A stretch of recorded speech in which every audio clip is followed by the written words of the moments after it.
Dear students, J Advanced 2021 definite integration question. And let f from minus pi by 2 to pi by 2 defined to R be a continuous function such that f of 0 is 1 and from 0 to pi by 3 f of t dt is equal to 0.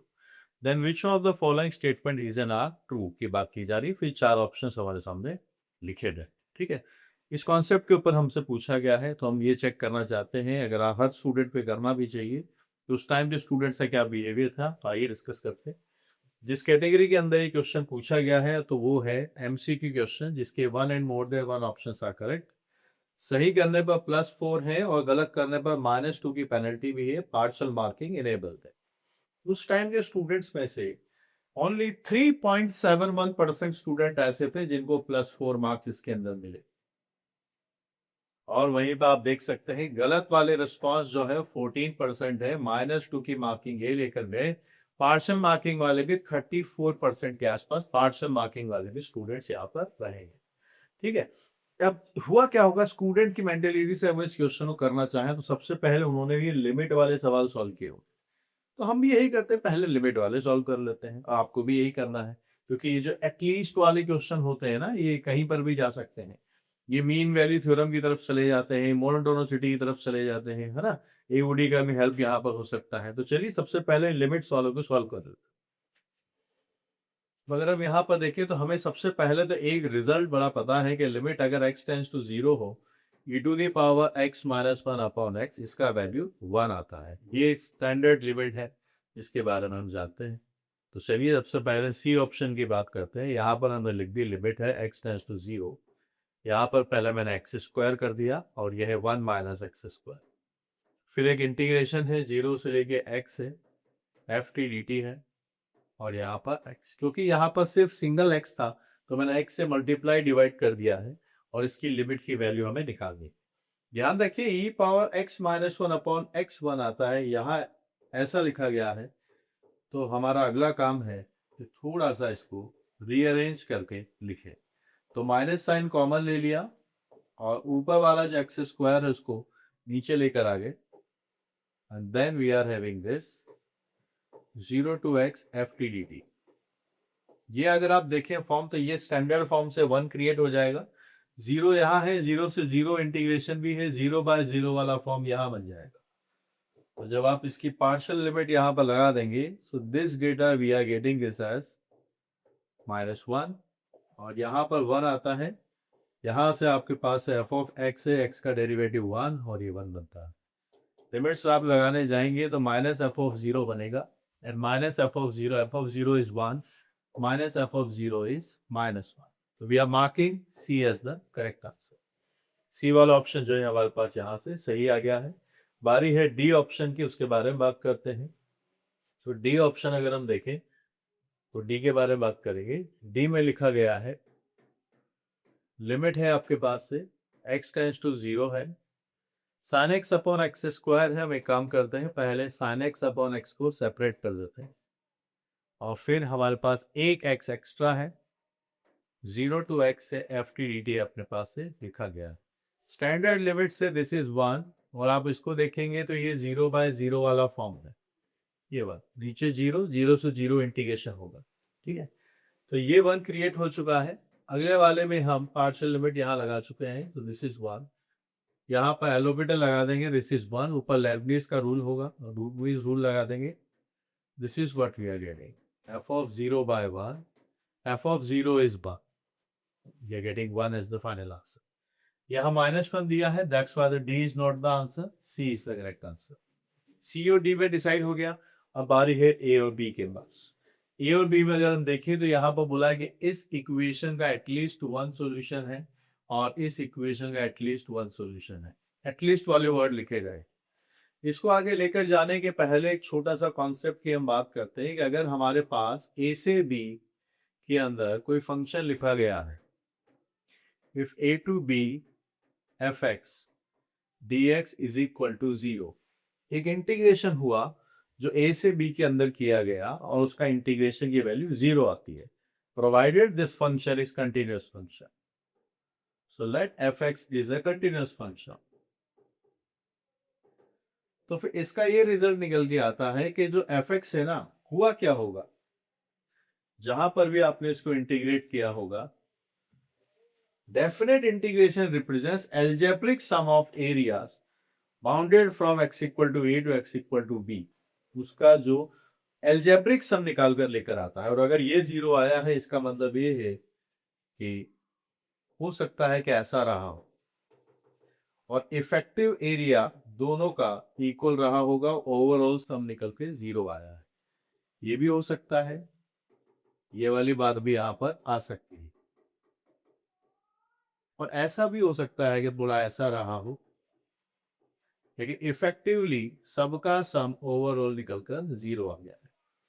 चाहे कोई सा भी case रहा, अगर definite integration एक continuous function का zero आया है, इसका मतलब वो जो फंक्शन है उस इंटरवल ए से बी के बीच में कम से कम एक बार, एटलीस्ट एक बार देखो जीरो आया है, नेगेटिव से पॉजिटिव या जीरो जीरो दो बार आ गया यहाँ पे, then fx is equal to 0 has at least one solution a x belongs to a to b। इस कॉन्सेप्ट को बनाते हैं, और एक और कॉन्सेप्ट है वो भी मैं आपको बताऊँ, पहले हम इस वाले से फोकस करते हैं। ठीक है, चलिए पहला वाला ऑप्शन है ए। हमें इस फंक्शन के बारे में पता करना है कि इस इंटरवल में इसका आएगा, तो हमने चलिए इस फंक्शन को मान दिया, let this is a G X function, F x minus 3 times cos 3x अपने पास से डेटा मिलता है। इंपॉर्टेंट बात यह है, ये लिखा रहता है इसे कंटिन्यूअस फंक्शन, ये एक कंटिन्यूअस फंक्शन है। ये सब बातें जरूरी होती हैं क्वेश्चन के लिए, कुछ भी लाइनें एक वर्ड भी फालतू नहीं होता। तो कंटिन्यूअस फंक्शन है, तो हमने क्या किया, इसका इंटीग्रेशन किया। इंटरवल हमें दिया गया है 0 से लेके π/3, तो 0 से लेके π/3 में हम इसका इंटीग्रेशन करते हैं। 0 से π/3 में यहाँ एफ एक्स आ जाएगा, माइनस है 3 है कॉस है 3x है dx है। एक तो इंटीग्रेशन 0 से π/3 बनेगा, जो है F x D x. Cos x का इंटीग्रेशन आप बनाने चलिए तो यहाँ से साइन 3x बनता है 0 से लेके π/3, साइन 3x/3 बनेगा, ये डेटा बनाया। अब ये वाला इंटीग्रेशन तो पता है हमें 0 है, so the first one is coming as 0, और सेकेंड वाला आपके पास से डेटा बनता है साइन पाई माइनस साइन 0, ये भी 0 आ गया। इसका क्या मतलब निकल के आया, एक इंटीग्रेशन जो कंटिन्यूअस था एक फंक्शन का वो 0 आ रहा है, इसका मतलब ये जो फंक्शन है ये इस इंटरवल में कहीं ना कहीं एटलीस्ट एक बार 0 आया होगा। So this is 0, it means gx is equal to 0, and that means fx minus 3 cos x 3x is equal to 0 for at least 1x belonging to इस इंटरवल में ऐसा एक बार होगा। ये वाली बात हमें यहाँ पर बात, सो ए ऑप्शन इज हमारी आती है बी ऑप्शन। यहाँ भी ऐसे एक बात बना रखी है, तो हम यहाँ पर भी क्या करेंगे, एक बार एक फंक्शन अज्यूम कर लेंगे। Let's assume a function g x, f x minus 3 times cos 3 times sine 3x sine 3x plus 6/π, और x की वैल्यू फिर से वही 0 से π/3। अब अगर इस फंक्शन का इंटीग्रेशन भी अगर 0 आ गया 0 से π/3 में, इसका फंक्शन कंटिन्यूअस है। देखो कैसे, क्योंकि अगर ये कंटिन्यूअस फंक्शन है तो ये दोनों भी कंटिन्यूअस फंक्शन को तो हम जानते ही, इसका मतलब gx कंटिन्यूअस फंक्शन आ चुका है। So let's integrate gx from 0 से लेके π/3 के बीच में gx का डेटा बना देते हैं। अब आप देखिए जब इंटीग्रेशन करने जाएंगे तो 0 से π/3 सबसे पहले fx का इंटीग्रेशन होगा, फिर 3 बाहर आएगा, 0 से π/3 है, साइन 3x आपके पास लिखा गया है,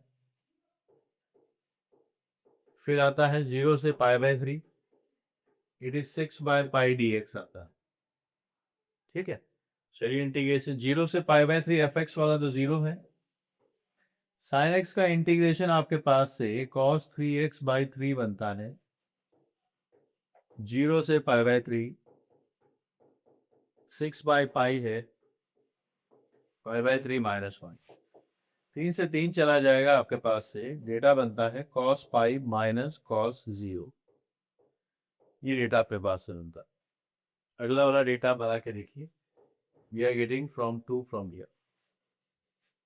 कॉस पाई -1, ये भी -1, -2 + 2 = 0। क्या रिजल्ट निकल गया यार? सेम। किसी फंक्शन का इंटीग्रेशन आपने 0 कर दिया है, कंटिन्यूअस फंक्शन है, इसका मतलब फंक्शन उस इंटरवल में कहीं ना कहीं एटलीस्ट एक बार 0 आया होगा। तो यहाँ से हमारे पास से फिर से रिजल्ट यहाँ से कंक्लूड होगा।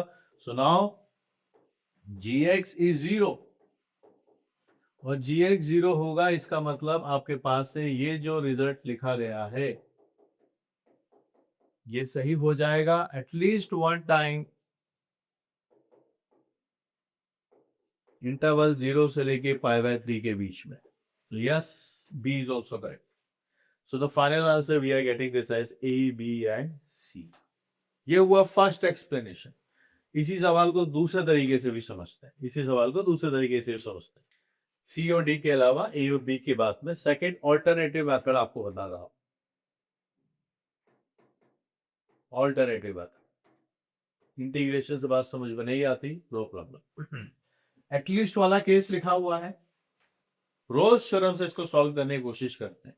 रोल्स थ्योरम का स्टेटमेंट क्या होता है कि f of a is equal to f of b and function is continuous and differentiable. अगर ऐसे फंक्शंस हैं तो फिर हम वहां पर क्या बात कर सकते हैं उनके बारे में कि फंक्शन के जो डेरिवेटिव होगा उसका at least f dash x is 0 for at least one time in that interval. तो अगर ये f dash x बनेगा तो हमें यहाँ पर एक ए ऑप्शन की बात कर रहा हूं मैं। सबसे पहले एक फंक्शन हम कंसीडर करते हैं, लेट द gx जो मैं बना रहा हूं 0 से लेके x से, यहाँ मेरे पास से fx लिखेंगे हम। इसका इंटीग्रेशन बेसिकली मैं मन में कर रहा हूं कि क्या बनेगा, प्लस आपके पास से तो minus sine of 3x and x is from 0 to π/3।